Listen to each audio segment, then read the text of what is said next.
Oh, I didn't wait the 30 seconds.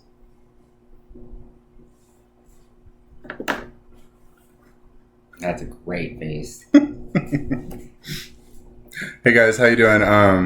We are going to be live now for the next 10 minutes, but we'll probably start around 5 o'clock, 5:05. So yeah, if you have any questions, go ahead and shoot them to us now, and we can address that stuff while we're waiting for people to log in. Otherwise, thanks for tuning in, and yeah.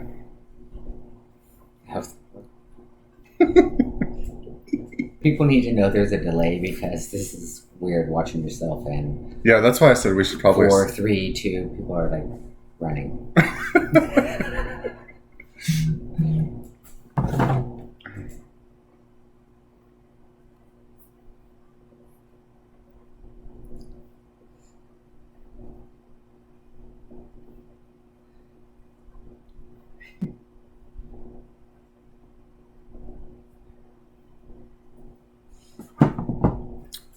We're good?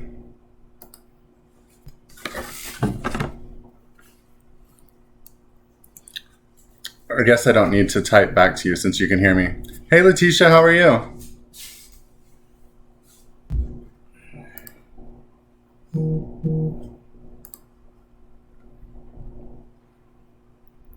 Hey, Mark. Where at in Texas are you?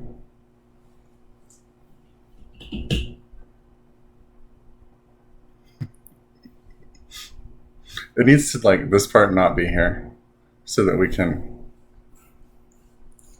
Not watch ourselves in the Matrix.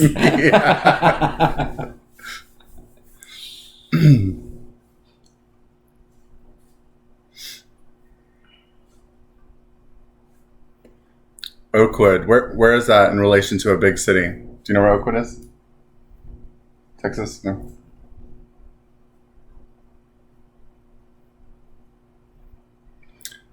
Barn to Door has sent me a lot of emails and phone calls, and if you respond to them, they will send you even more. But it's just not something that we're looking to do right now.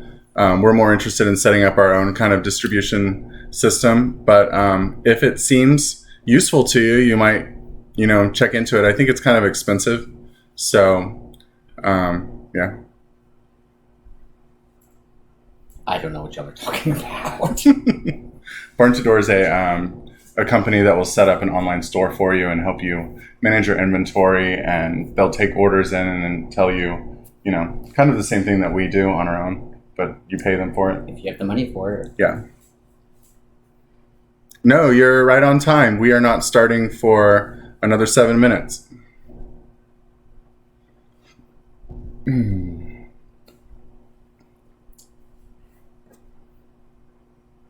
Yep, that's right. And just so everybody knows, we are on about a 30-second delay. I think that eventually it'll catch up, but so if it seems like I'm taking a long time to answer your questions, that's just because there's a delay. Okay, cool. So somewhere in between Houston and Dallas, I'm thinking that is. Right? It's the kind of instructions a serial killer would give. I have no idea. Nick Burton says, how? How what? I don't know. And also, we've never done this before, so if we seem like we're a little bit discombobulated, that's why.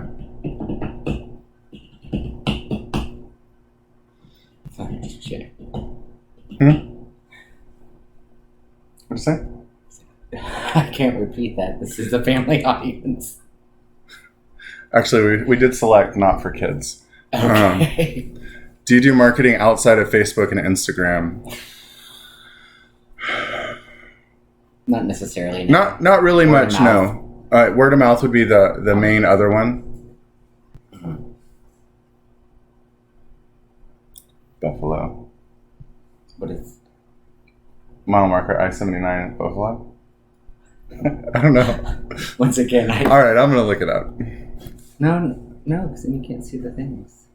Oakwood.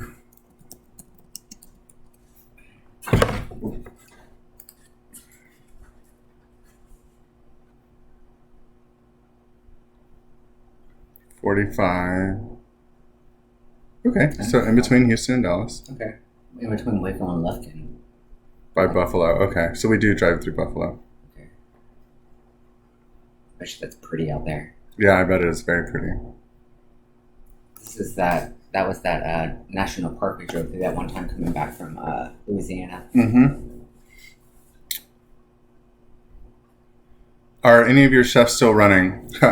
Funny story. Funny story, yeah. We actually got a call from one of our chefs today and was like, are you guys still in business? And we're like, yeah. And he was like, so why aren't you doing any deliveries? Microgreens.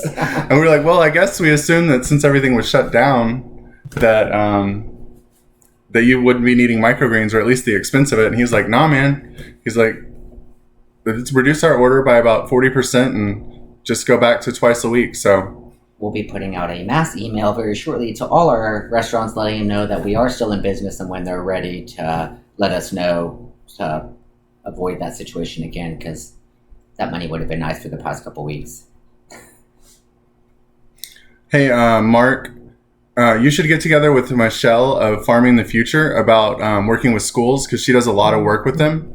I believe Michelle might be listening right now, so if she is, she can probably chime in. I need to write things down. I just remembered to be able to put 24-ounce containers. Okay. That was a question.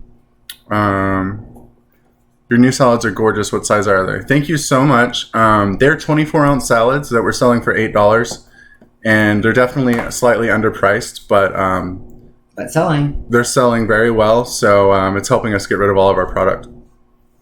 You're giving us a new customer. Yeah. We'll talk about all that.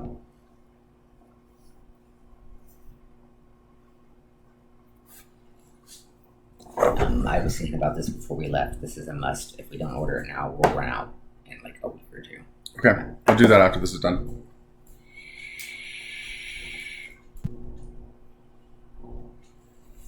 Is the volume and everything good for you guys? Y'all having an okay time understanding us? All right, great.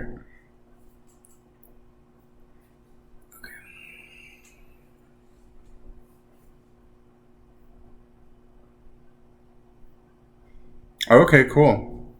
I mean, personally, I think it's a wonderful idea. I think exposing kids to, growing your own food, where it comes from, and stuff like that is incredibly important. So I'd say if you feel motivated to do that, I would move right on ahead with it.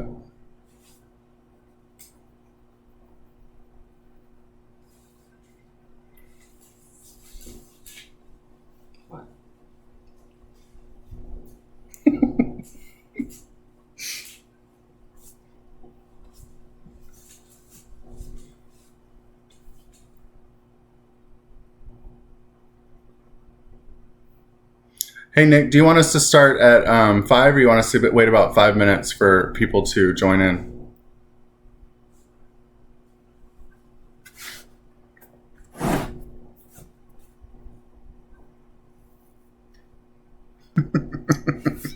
Did you see it? I missed it.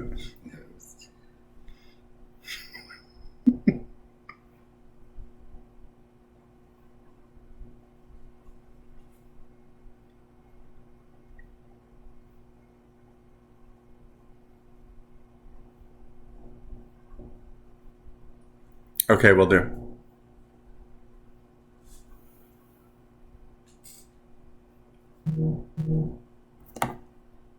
What you mean?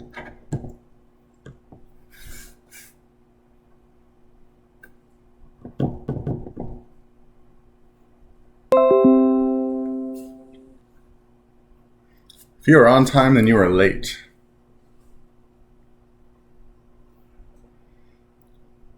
Yeah, Mark, it's crazy. I couldn't imagine having the potential to get out in, early March and not have to go back to school till August. I'm sure the kids are loving it, but pretty stressful. I don't imagine they're going to be loving it in a few months when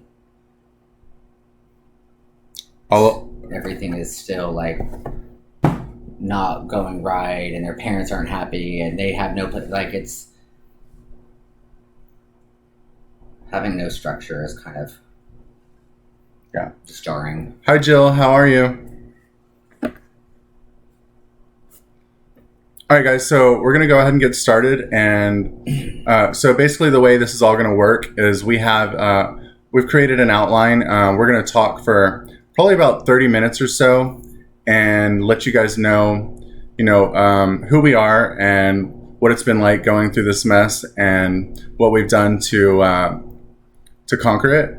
And then once we're done, we will open it up to questions. And so just take down notes if you think of something while we're talking. You can also type it in, and if we happen to read it, we'll address it at the time. But for the most part, we're going to save all the questions for the end. And then we do have a special announcement at the very end. So please, stick around, and we'll go ahead and get started. So my name's Nathan. This is Nick. We started our microgreen business on the Acre almost 2 years ago. April 27th will be our 2-year point. And Nick and I always had a dream to, get in touch with the community. We quit our regular jobs, and we had an acre of land that we wanted to put a farm on and start growing. And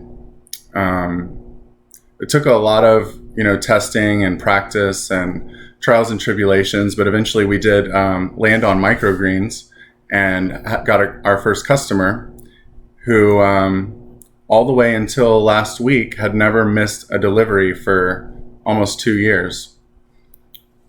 You want to add anything? And then it all stopped. And then it all stopped.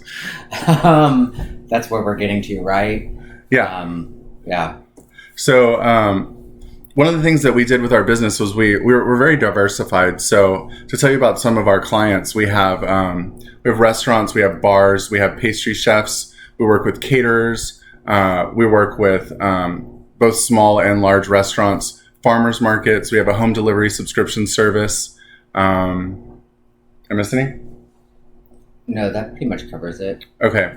So I think that it's really important to diversify your client list for situations like this, because we already had a few systems built to fall back on whenever the majority of our customers disappeared. I'd say about 80% of our income comes from restaurants and bars. So those two were the first to close. So it was pretty stressful. But so how did we first begin to realize that this might affect us? Actually, I have a friend in Washington that posted on Facebook that 2 of his restaurants had closed. And as you guys probably know, Washington was one of the first epicenters here in the U.S. And Nick and I, as soon as I saw it on Facebook, I said, "Hey, Nick, they're shutting down restaurants in Washington. This is crazy." But at the same time, it just did not even begin to dawn on me that was going to happen here too in Houston. It didn't seem at the time like the issue was big enough, or it was as contagious as it is, kind of the way we all felt. And when you watch the news at that time, no one was really talking about it. So he reached out to me, or I reached out to him, and then he reached out back and asked about our subscription service. And I was able to provide him with a whole bunch of information on, how we do it, how it works. And he took that information and just immediately started selling to local customers. Got about 5 or 6 people that first day. Excuse me. And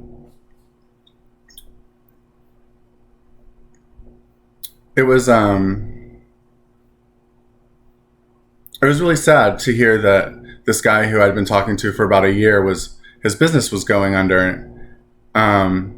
So when did we first start noticing the effects of coronavirus? You want me to keep talking? No. Okay. So I think it was the following Tuesday after I had that conversation with the guy in Washington. We started talking to our chefs on our Tuesday delivery. We deliver on Tuesdays and Fridays. And they were not thinking they were going to be shut down, but we had a couple people cancel their orders. So we delivered about 80% of our normal.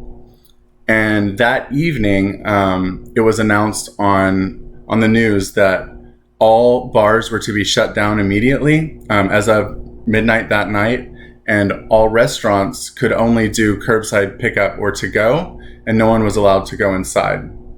So, it was terrifying for us to know that 80% of our business just disappeared in one day.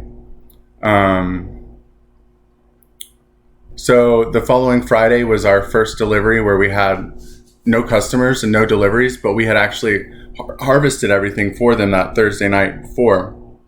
So now we have, you can imagine the scene. I'm sure a lot of you are in the same, boat as us, where your entire grow room is full because some microgreens like celery take 5 weeks to grow.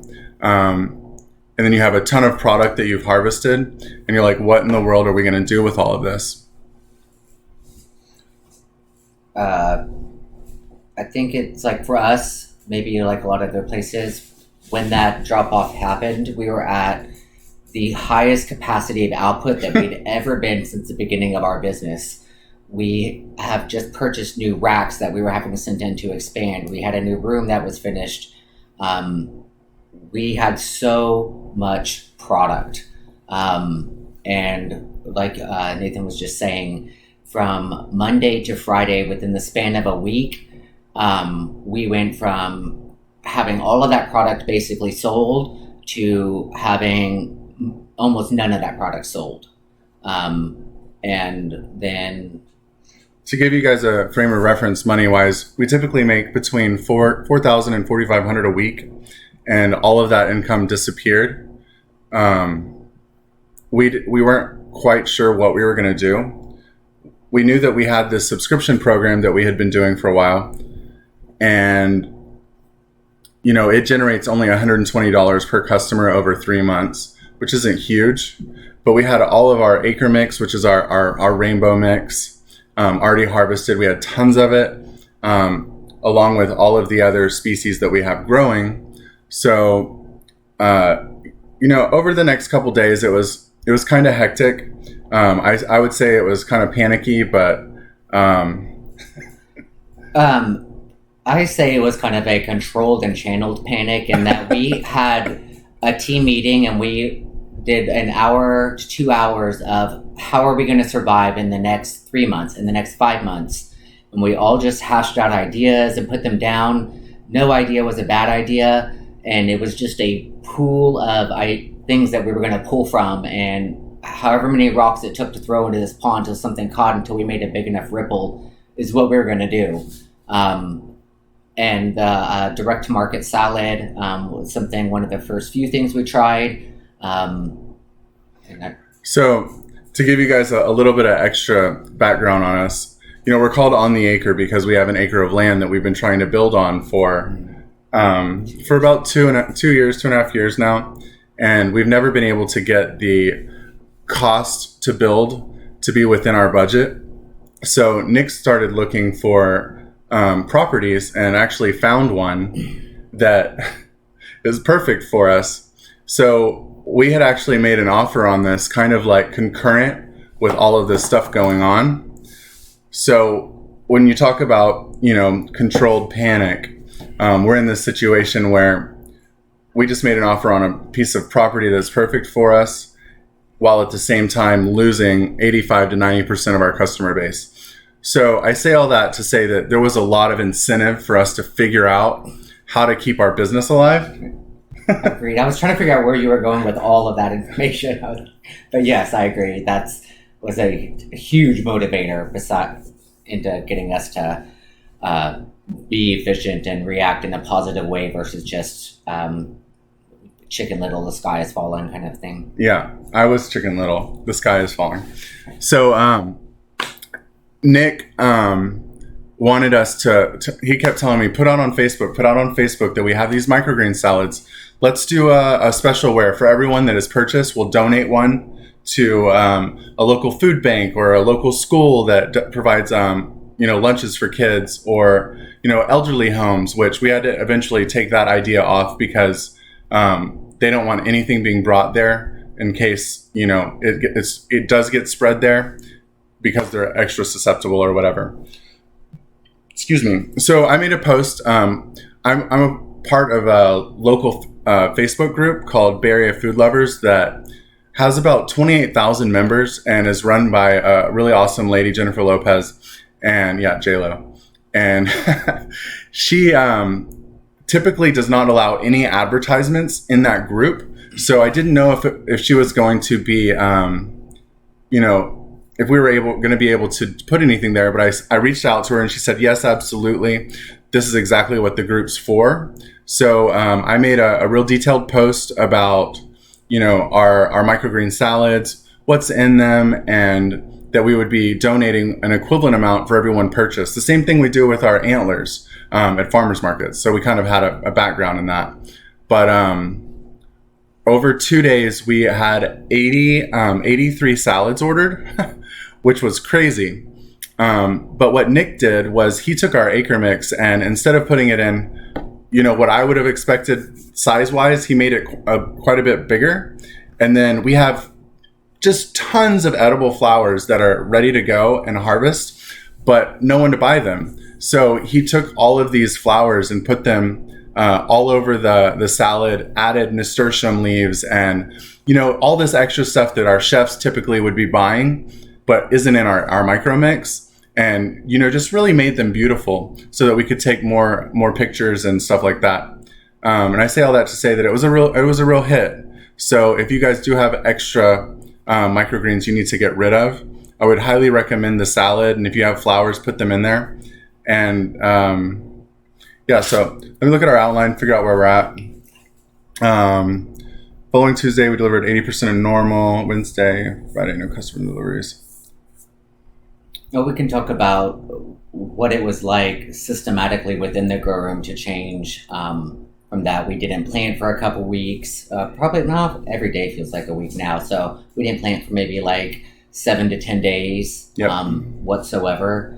And then had to go into what do we need to support this new business model, this salad, what things do we need to plant, timing of that, and really look at what we were doing in a totally different way addressing this market versus our restaurants, and how to turn our curve from slowing down to getting back on track with having a consistent product. So we had a lot of stuff in the grow room that was very quickly becoming overgrown. So that was the first stuff that we started. Our Acre mix is a set 16 microgreens, but instead of, having in our head that it could only be those 16, we harvested things that we wouldn't normally put in there so that we didn't waste it. Mm-hmm. And then we got rid of things that we just knew we weren't going to be able to sell, or it just was too big, to start reducing our energy footprint in the room. Every time we reduced all of the microgreens on one rack to 0, we could turn those lights off. So we're reducing our expenditures that way.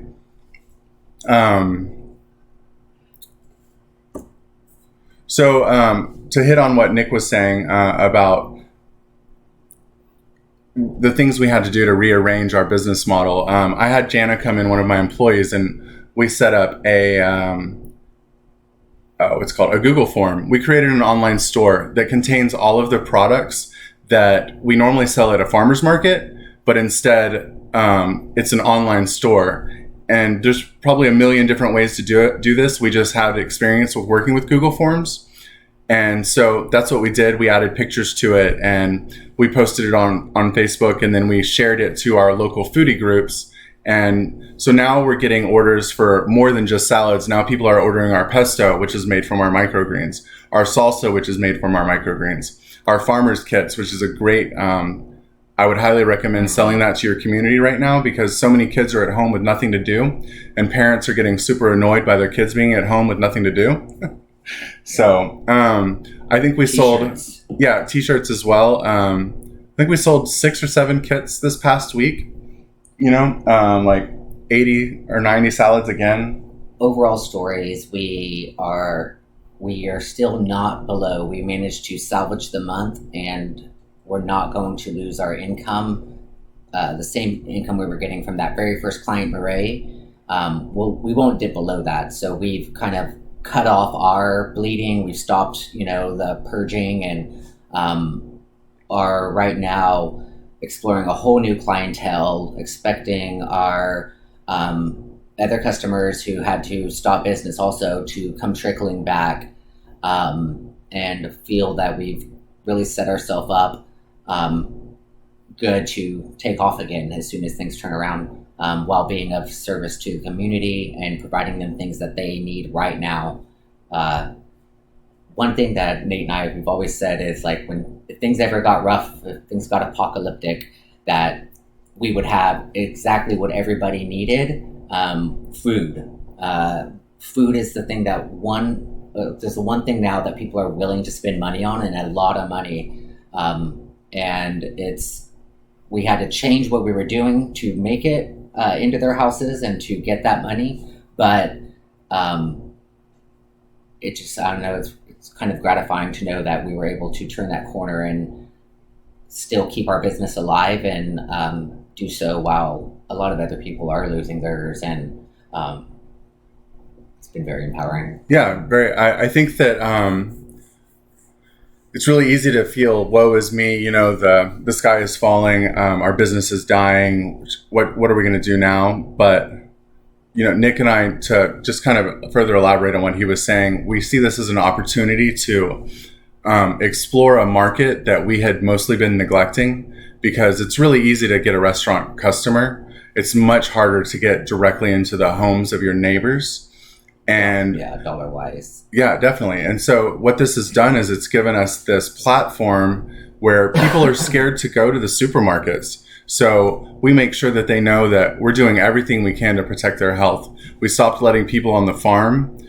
We wear gloves and masks on delivery. No contact delivery. We leave it at their porch. We knock on their door, and then we step back about 20 feet just so that we can say hi. And if they're not there, we leave it. But at the end of the day, what we see happening here is we're creating we're further diversifying our company.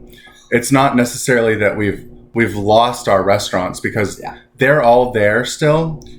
We're expecting some of them might be forced to close just because of the loss of income. But I would guess that at least, 85% of them reopen, and they're going to be, our customers again. So we're losing money in the meantime, but they'll come back. And when they do, we're going to have this whole extra set of income that we didn't have before. Yeah. And so we're really trying to focus on the positives and not the negatives of this situation, because Nick and I, we're not going to give up. And we hope that this will, help empower you guys to go out there and get in touch with your communities as well. Do you want to say something real quick? I feel like you wanted to say something. No, I'll tag on to that, though. It really... What we have right now is what your communities need. It's superfoods, it's high nutrition, it's things that they are not able necessarily to get in the grocery stores. If things get worse, we have things that people need right now. And it's not a bad time to be in this business at all, actually. It's just figuring out how to get your customer what they want. Sorry, I was getting some text messages. Nick, I have no idea how to turn down the volume, but I could make my voice a little quieter if that would help. I think we're at the end of the thing. Almost. No. I have lots more to say. It's not a bad time to be in this business at all, actually. It's just...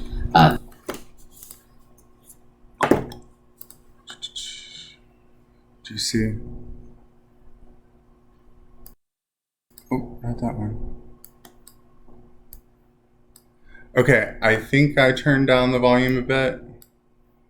Let me know if that's better, and I'll try to lower my voice a little bit as well, because I know I talk loud.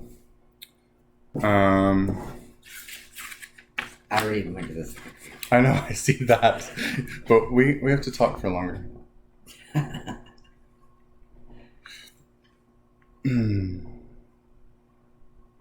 Okay, so I have on here Facebook ordering was a mess, and I really want to talk about that for a second. So in wanting to gain new customers and figure out some sort of income stream for us in the meantime while we're all stuck at home, we sent out this message on this Facebook group with 24,000 members, but I didn't realize how difficult it was going to be to deal with all of those messages. So people are sending to my personal Facebook page messages, to on the Acre messages. We were getting emails. I was getting text messages and phone calls. And then people were sharing our posts on their own groups where people were trying to order from those pages. And there was a lot of, how do I order? Where do I order? Type questions. So I would say for a good 48 hours, I was basically stuck to the computer trying to navigate, sending people to, at one point I started telling people, just go to our On the Acre business page on Facebook and then send us a message there. And then once I've done that, then I have to make sure I respond to their order and then get their address and their email and their phone number and all of this stuff. It was really, it was a mess. So that's why we ended up creating that Google form where the first questions are, where do you live? What's your name? What's your phone number? What's your email? And then I'm watching you roll your eyes. My coffee. You want your coffee. So anyways, the long story short is before you announce, maybe have some sort of system in place so that you can tell people how to order. Sorry, I'm getting a phone call. So you can tell people how to order, where to order, and when they're going to get deliveries. That would have made the way we started a lot easier if we had known that.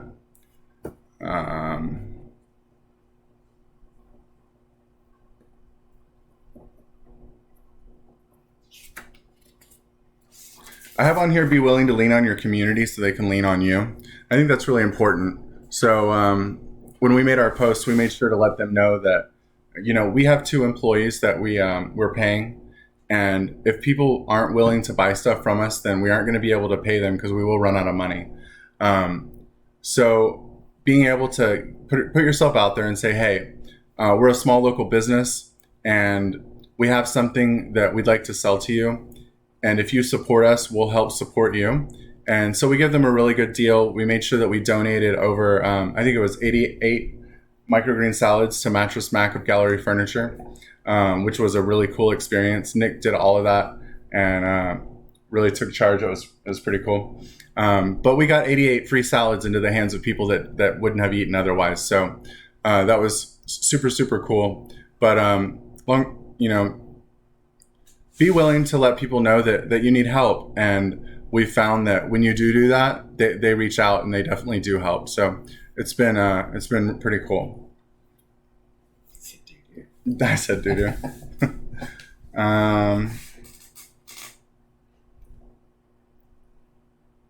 Kind of talked about all this already.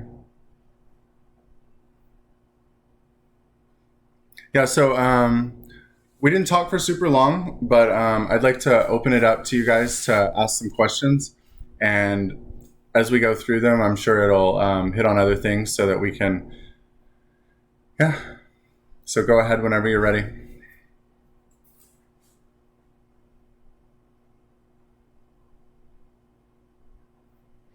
Hi, Emily.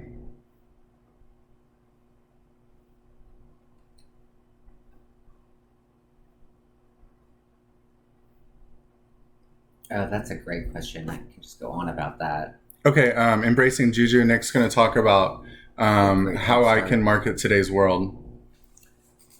So we were talking with a woman here who sells these garden kits, and it's a white tower that tower garden that you put plugs into, and it's really an indoor system for every family to have a garden at home.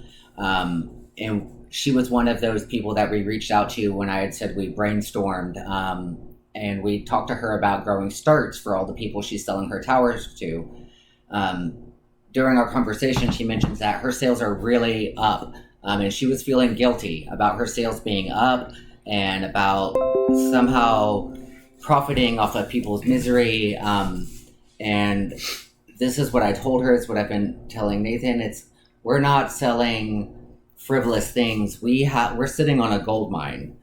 We have $1 million product that we're sitting on. We just have to figure out how to sell it to people that way, and so does she. We are empowering people to help their families themselves, to teach their children how to grow, to be self-sustainable. Microgreens, once again, are a superfood. So you're getting people, this is the advertising that I see. It's basically like a picture of every vegetable in the garden, like really big.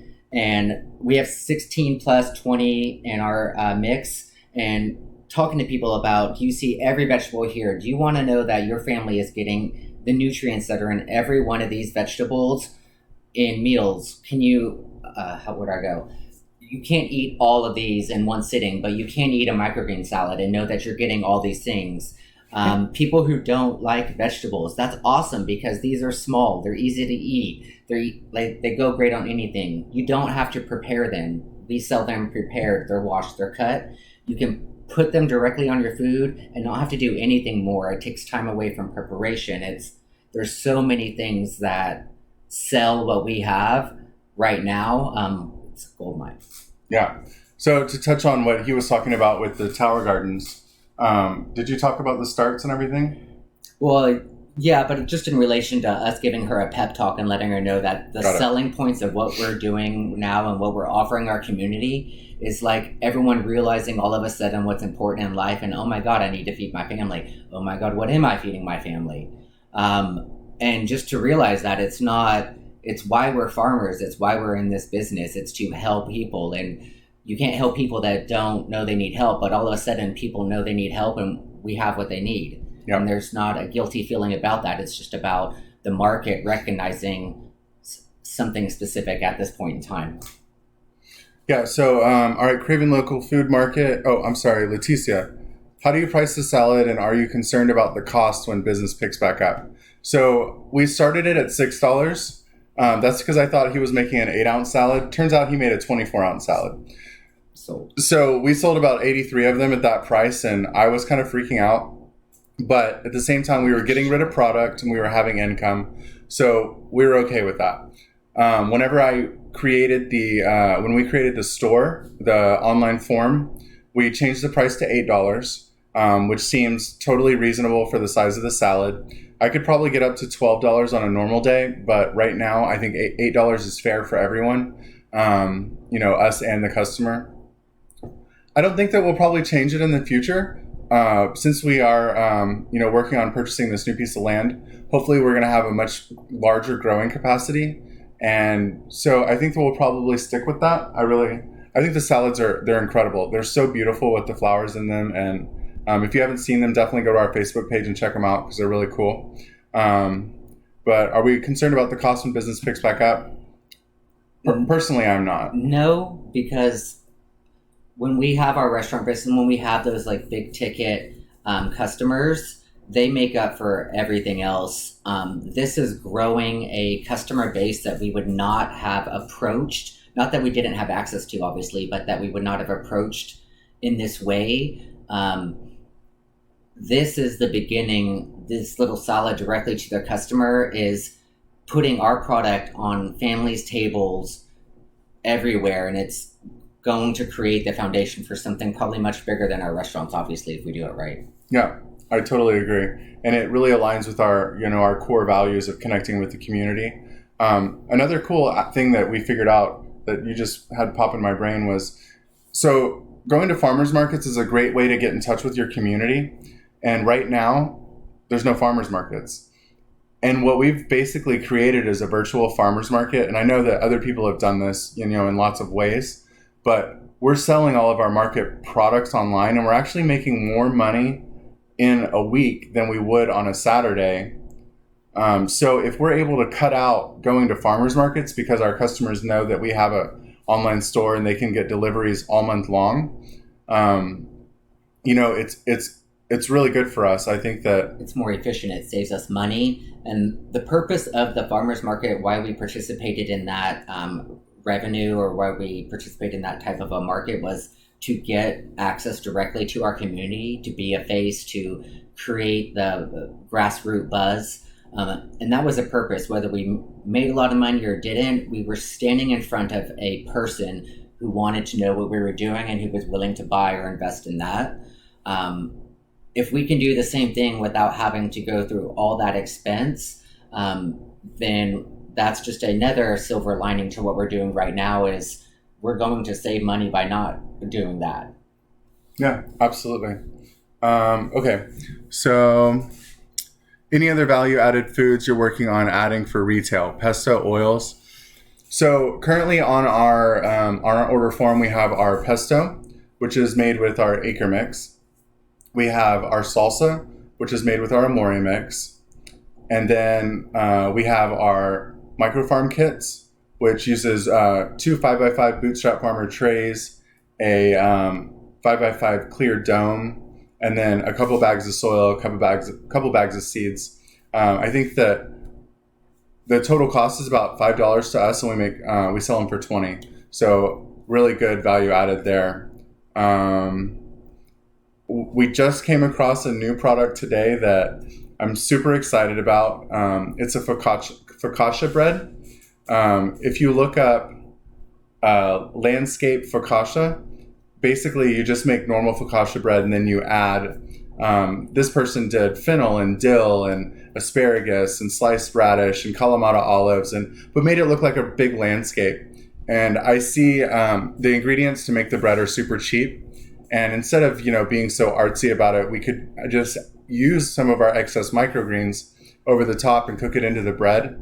And I think that our customers would, be really interested in that. Maybe we do a deal where you buy a bread, 2 breads, you get a pesto free or something like that. I don't know. But it would go really good with the pesto is what I'm getting at. Any other value-added products we're currently thinking about or have talked about?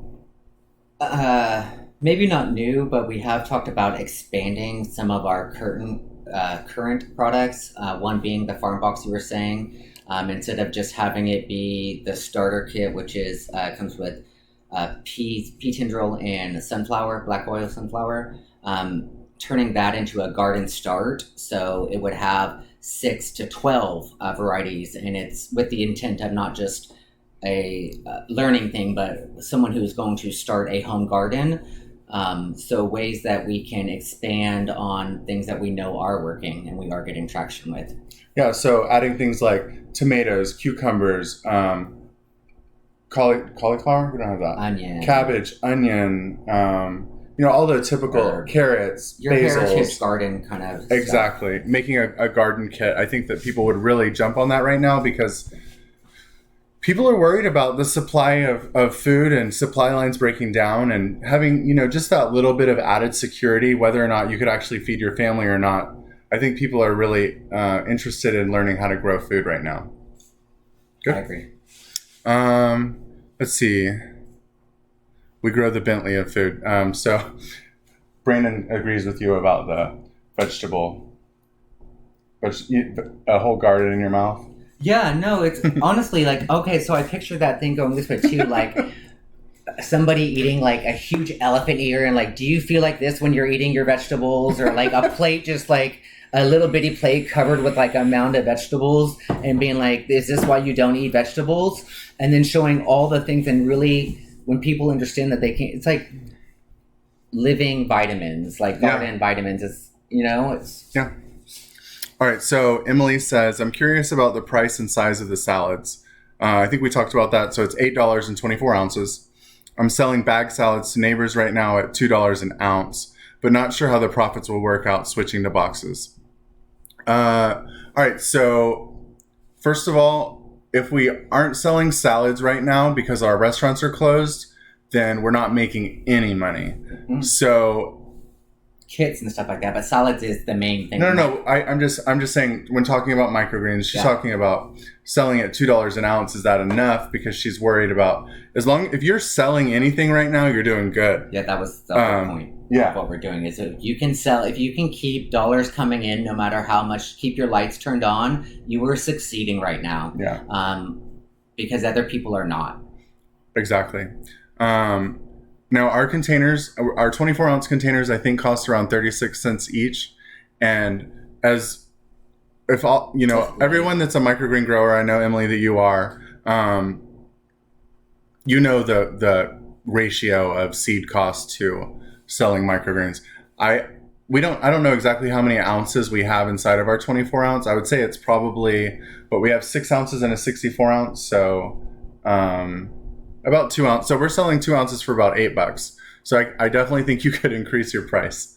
But every market is different, and It might be hard to switch right now once people are used to it. But if you do kind of what we did and create some sort of online platform for purchasing, that's a golden opportunity to change your prices. Mark Neal wants to talk to Michelle. Nick says, what has communication been like from your farmers market co-vendors and management? So, want me to go? Yeah. We received an email pretty quickly from our farmers market management telling us that it would be closed. He's invited most of us to post online in his Facebook group so that we can, continue to try to sell. Haven't had much traction there, but he's super excited about the first market when we reopen. They're going to be putting a lot of money into doing a grand opening. So we're looking forward to that. And then when it comes to the vendors, I actually just talked to one of them today. Hestia, I'd say they make a whole bunch of different types of sourdoughs. And I actually reached out to them to see if they would be interested in putting their breads on our online shop. Because I feel like we've got a pretty good community involvement so far in, using our shop. And no one's really said that they had any issues. So now I'm starting to reach out to people that I know that sell stuff, and I want to add it to our store so that people who are ordering from us will have an even larger selection and more of a reason to come back. Anything on that? Okay. Nick says, as an opportunity to co-market together. So we just talked about that. Absolutely. Who was the other person? Oh, our Tracy. So I reached out to Tracy at Cupcake Cachet. She makes just the most delicious cupcakes you could ever imagine. And typically we sell her flowers. She puts them on the cupcakes and makes them super pretty. And she recently had to close down her shop because they just don't have any customers and, with everything going on. So I wanted to reach out to her and ask her if she'd be willing to put some cupcakes, like maybe a dozen at a time, on our store. She doesn't think it's going to... She doesn't have the ability to bake right now. She doesn't have the ability to bake. Access to her store, and she doesn't have the ingredients she needs. She can't buy them. Absolutely. Guys, send some questions in because I'm about to run out. Leticia says, oh my God, that pep talk was golden. I needed that. I get a lot of resistance because I wanted to get microgreens to people who need it, but are not necessarily looking for it. No, people don't it's... Call us on a separate thing so we can just rant forever about it, because really it's $1 million product. This is exactly what people need right now. And the ones who are wavering, it doesn't take a lot to convince someone. The traction we've gotten from the very short amount of time that we have put this message out into our community through Facebook, through Instagram, by word of mouth, validates that for us. Absolutely. It's been humbling for Nate and I, empowering, and it just reminds us that everything we're investing into this is right on money. Yeah, no, I totally agree. We've already had, I think the most so far is 4 repeat orders in a week, though. In 1 week. That's we're having awesome. People order 7, 8 salads at a time, 2 salsas and a pesto. They're showing their neighbors, or they're buying for their neighbors. We had one lady order 8 salads because she was going to a HOA meeting. Is that what it was? Okay. I guess that was before we were ordered to stay in place, sometime last week. But she was purchasing for her neighbors, and we made sure that we were putting business cards in every single bag, around 4 of them, and saying, hey, give these to your customer, to your neighbors. Let them know that we exist, and point them in the right direction so that they can make orders too. We're doing everything we can to empower the people to be able to get some fresh, super healthy produce. And one other thing I wanted to say was I saw a post today about that doctors are using vitamin C to combat COVID-19, and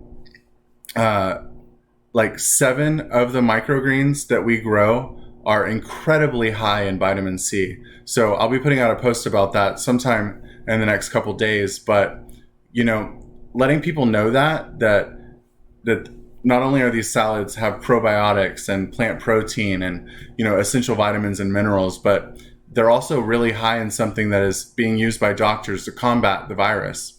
I think is really worth talking about. Emily says, have y'all considered doing plant starts for Victory Gardens?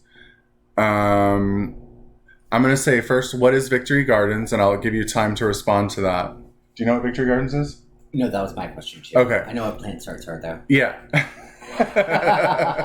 So, Emily, if you could just let us know what Victory Gardens is while we talk about plant starts. So to go back to what Nick was saying about our friend Tammy, who was really concerned about, taking advantage of people during this time and whatnot. So she was so happy at the end of that conversation. Yeah, she was. These tower gardens, I'm sure you guys have seen them before. If you haven't, just click over to Google and type in tower garden. You'll see what it looks like.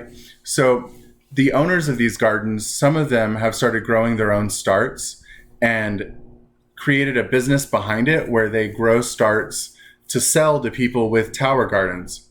So we thought that we could create some sort of subscription-based program for the owners of tower gardens and create starts for it. So we had like an herb package, a vegetable package, a flower package, where they could go on and order, enough starts for their tower garden that would get delivered over the course of a year. So kind of operating like a CSA, but for tower gardeners. You say like a World War II garden.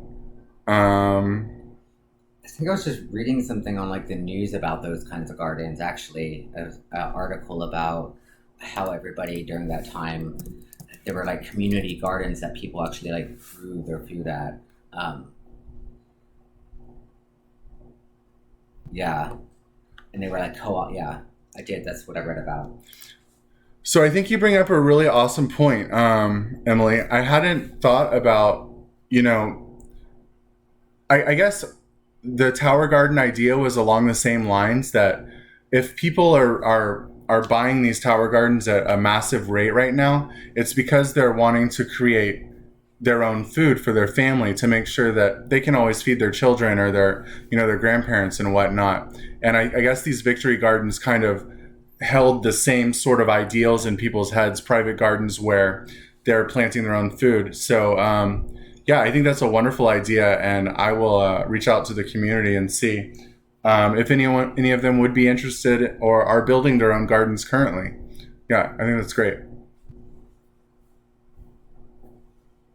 What? I don't know. Don't touch me.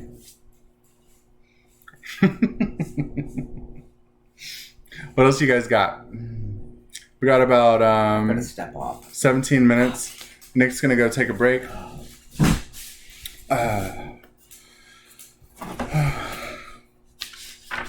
So Nick did want to talk about that. A lot of people right now might think that it's not the best time to get into the microgreen business. No, it is. He's coming back with a coffee. No, it is the right time. It's absolutely the right time. Mm-hmm. So, go ahead. So there's a lot of businesses right now that are going to go out of business. It's sad. It's a sad reality that a lot of people just are not going to be able to find the income to keep their business going, and they may be really slow to start back up. So we think that, having more and more businesses pop up, to fill the void that's left by the businesses that disappear is definitely important right now. Yeah. People are always going to buy food. And if you have a good product to give them, better than what they're able to get in grocery stores, better than what they're able to get in other types of markets, and you have a product that's not going to go out of vogue, it's not going to go out of style, people need to eat always. It's recession proof almost if you know how to do it right. Yeah, definitely. So Jurgen Banks says Ocean Solution seems to be popular fertilizer to use when growing microgreens. Oh yeah, we like that. That's not what we use. No, we don't like that. Which one are you using, and which one to sterilize the trays? So the fertilizer we use is called Microlight. Light Ocean Harvest. Yeah, Microlight Ocean Harvest. It's actually made locally here in Pasadena, Texas, which is just about 15 miles north of here. It's a fish emulsion fertilizer. It's organic and organically certified. It's awesome. I highly recommend it. And then you say, and which one to sterilize the trays? So, go ahead. No? We use bleach water. Yeah, we use bleach water. Very low amount of bleach, but it's bleach water and a rinse and then air drying indoors. Yep. We have people doing all that right now in the other room. And guys, feel free to ask us any microgreen related questions or edible flowers. Open up to everything. It doesn't have to just be about COVID-19. Brent asked, I think once most people buy a tower garden, they will use it a few times before stopping. It's like selling live trays to people. They like the idea, but they don't like the work involved. I agree with you about 50%. It's kind of like people that buy a remote controlled car. It's fun for the first couple days and then it sucks. It's kind of what you're getting at because you have to keep charging it and whatnot.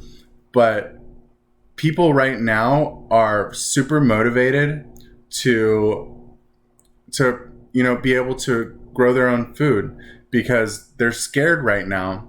And I think that empowering people to be able to provide for their family is a worthy endeavor and a good line to go down. Whether it's fruitful or not is okay because it's going to teach you how to market that way.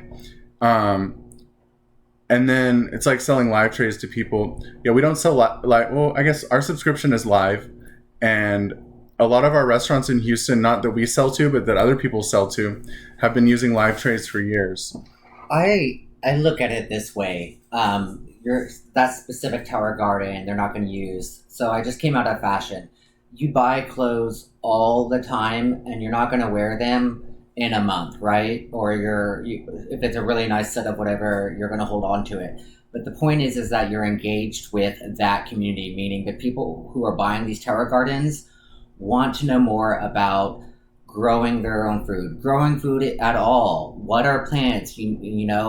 French fries don't come from McDonald's. They're actually a potato, that kind of stuff. Like there's a awareness or a growing need to know about farming and about where our food comes from. And yeah, maybe that tower garden goes to way in their corner, but maybe they'll come back and buy microgreens or they'll buy something else because it's just a connection to our community, to the farming community that we have now.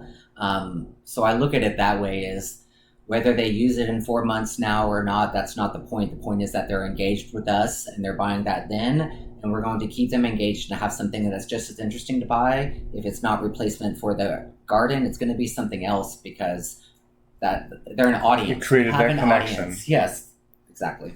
So another thing I wanted to mention to you, Brent, is we talked about the tower gardens and we talked about how these people who have had purchased one started growing their own starts. And they've created entire businesses behind growing starts specifically for tower gardens. I would definitely recommend going to the Tower Garden website and finding the link that'll point you to these people that grow these starts because holy cow, there's a lot of them. And because of the fact that there are so many people selling these starts, I believe that while maybe 8 out of 10 people don't actually use their tower garden, those 2 people that do keep using them, they've created a community and a whole market around them where it's definitely not worth saying, people aren't going to buy this stuff and we're creating a whole new model that no one else has done yet. The subscription model, where at the beginning of the year, you pick out everything that you want for your tower garden for the year. And then every 3 months you get replacement deliveries of your start. And because they're paying up front, even if they stop using them, they've still already paid for it and we'll still send it to them. So anyways, I'll jump off the tower garden bandwagon. See, you're very welcome, Jürgen. And Leticia wants to know about the pros and cons of selling live or cut microgreens. There's a lot. There's probably, yeah. I have always, for our markets, said that cut microgreens are better for our customer in that it's ready to use. A lot of knowledge around microgreens maybe isn't in depth in your general public. I didn't know what they were until we started a business doing it. So making it easier and for your customer to use, whether that be restaurants, meaning that all they have to do is pick it out and put it on the food that they want to do and not extra work. Storing is easier. At home, it's letting people know, pick up a pile, put it on food that you've already cooked, and that's it. And you're getting everything that we've talked about in that bite. Showing people that it's that easy to use is important, so that versus letting them know you have to cut it, then what do you do with the stuff that you cut? What do I do with this tray? Now I have to wash this tray out, and I return the tray to, all those questions are gone, and it's just pick it up and eat it. Yeah, there's a lot of logistics behind selling live that you don't have to deal with selling cut.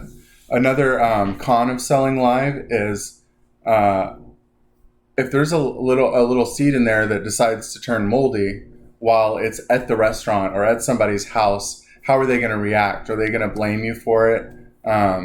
Even though it's likely not harmful whatsoever to the actual microgreens who are above the soil level, it could freak people out and it could turn people off to microgreens. So whenever you're cutting them yourself, you kind of prevent that whole process from taking place. Just let them eat it and enjoy it. Yeah. Yeah.